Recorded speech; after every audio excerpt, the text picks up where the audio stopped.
अपने देश में इंडिया की बात करें तो नेशनल लेवल पर आरबीआई और सेबी ने मिलकर के क्रेडिट रेटिंग के केस में काफ़ी काम किया।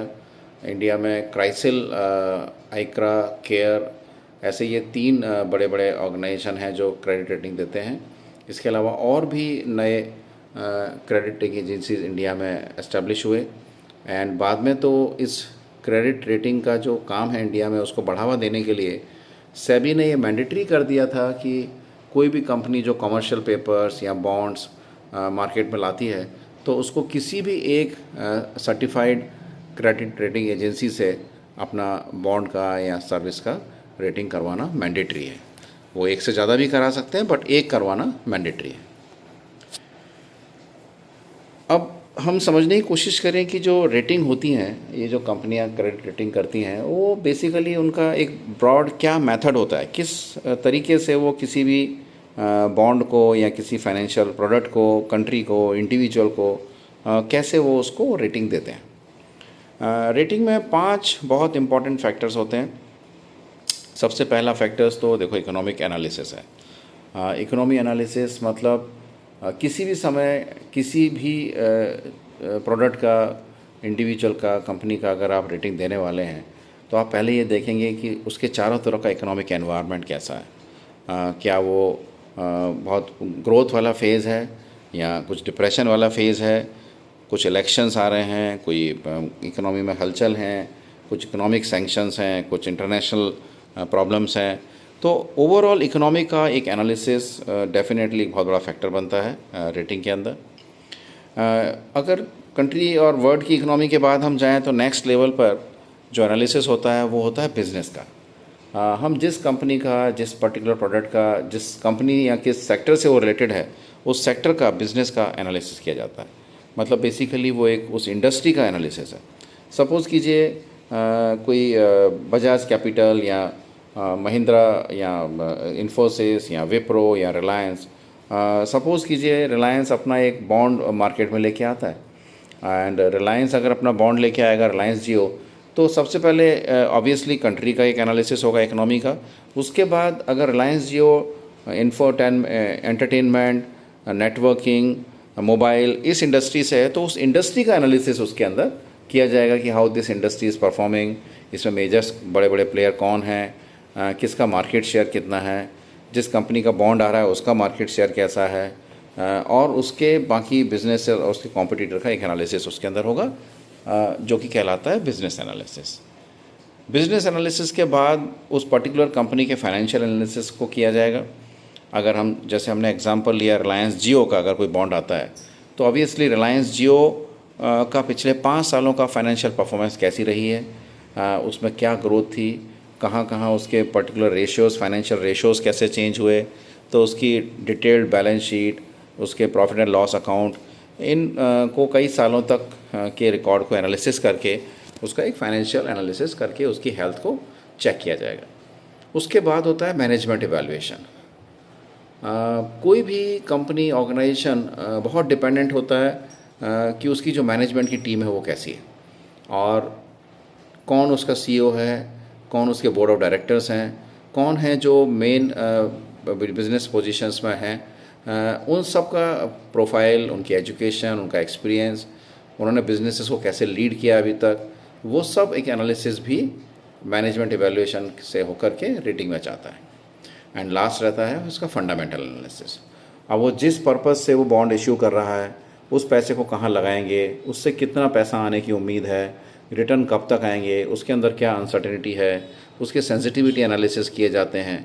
तो ये सब जो होता है ये फंडामेंटल एनालिसिस कहलाता है, जिससे अगले 5 साल का कंपनी का एक प्रोजेक्शन रेडी किया जाता है कि उस पैसे से जो ग्रोथ आएगी कंपनी में वो कितनी रिलायबल है, कितना कंपनी उसको लेके कॉन्फिडेंट है, उनके फिगर्स, उनके प्रोजेक्शन, उनके डेटा जो उसको उन्होंने प्रोजेक्ट किया है वो कितना वैलिडेटेड है, कितना करेक्ट है। और इस तरह से फंडामेंटल एनालिसिस करके ही उस इनपुट को फाइनली लिया जाएगा। तो इस तरह से जब रेटिंग निकाली जाती है कंपनीज़ की या उसके प्रोडक्ट्स की, तो ये 5 बड़े फैक्टर्स को उसके अंदर कंसिडर किया जाता है। रेटिंग्स को अगर देखें तो देखिए, आप कई बार देखे भी होंगे न्यूज़पेपर में किसी बॉन्ड का, किसी फाइनेंशियल प्रोडक्ट का, जब मार्केटिंग का उसका एडवर्टीजमेंट आते हैं तो उसमें लिखा रहता है it has been given a rating of AAA, A+, AA+. So these BBB, BCD, all these kind of grades or symbols are used for giving safety grades. कई बार उनको 3 कैटेगरीज में डिवाइड किया जाता है कि हाई इन्वेस्टमेंट ग्रेड कौन से bonds हैं, या इन्वेस्टमेंट ग्रेड कौन से हैं, या स्पेकुलेटिव कौन से हैं.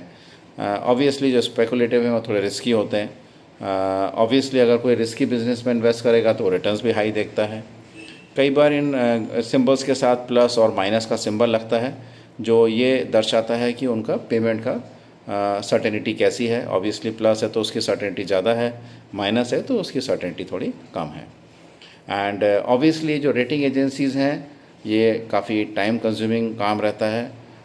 काफ़ी डेटा ये लोग कलेक्ट करते हैं और काफ़ी हाई एंड स्किल्ड लेबर या लोग इसमें इन्वॉल्व रहते हैं इसको निकालने के लिए. इसकी फ़ीस भी बहुत हाई रहती है. इन जनरल देखें तो एक जो इंस्ट्रूमेंट का साइज़ है, इंस्ट्रूमेंट का साइज़ से मतलब होता है अगर रिलायंस जियो बॉन्ड लेके आ रहा है और वो टोटल 5,000 करोड़ के बॉन्ड मार्केट में इशू कर रहा है, 5,000 करोड़ रुपए इकट्ठा करेगा अपनी फ्यूचर ग्रोथ के लिए, तो 5,000 का 0.1% will be the rating fees. 5,000 crore का 0.1%, अगर आप 1% भी देखेंगे तो 5,000 करोड़ का 1% कितना हो जाएगा? 10%, 500 होगा, 50 करोड़ हो जाएगा. 50 करोड़ 1% है और 0.1% लेंगे तो 5 करोड़, मतलब 5 करोड़ उसको रेटिंग की फ़ीस देनी पड़ेगी. और रेटिंग देके कंपनी एक बार में ख़त्म नहीं कर देती है प्रोसेस को, वो उसका लगातार हर साल उसके रेटिंग को रिवाइज़ करती हैं, चेक करते हैं कि जो कमिटमेंट्स थे वो पूरे हो रहे हैं कि नहीं, या जो प्रोजेक्शंस थे वो सही डायरेक्शन में जा रहे हैं कि नहीं. तो उसके लिए वो एनुअल सर्विलेंस फ़ीस भी चार्ज करते हैं और एनुअल एक रिपोर्ट भी उसका इशू करते हैं.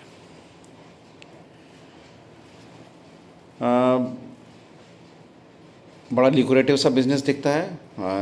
कई लोग सोचते होंगे कि भाई क्रेडिट रेटिंग एजेंसी बन जाओ तो बहुत अच्छा है, आपको बस दूसरों के बारे में राय देनी है और आपकी राय से उनका वैल्यू बढ़ेगा या घटेगा. लेकिन सोचिए जो राय देने वाला व्यक्ति है वो उस लायक होना चाहिए. इसलिए not everyone can become a credit rating agency. SBI के बहुत स्ट्रिक्ट नॉर्म्स हैं, रेगुलेशंस हैं किसी भी क्रेडिट रेटिंग एजेंसी को इंट्रोड्यूस करने के लिए. उसको ऑब्वियसली पहले रजिस्ट्रेशन करना पड़ता है, कौन लोग उसके पीछे हैं वो बताना पड़ता है.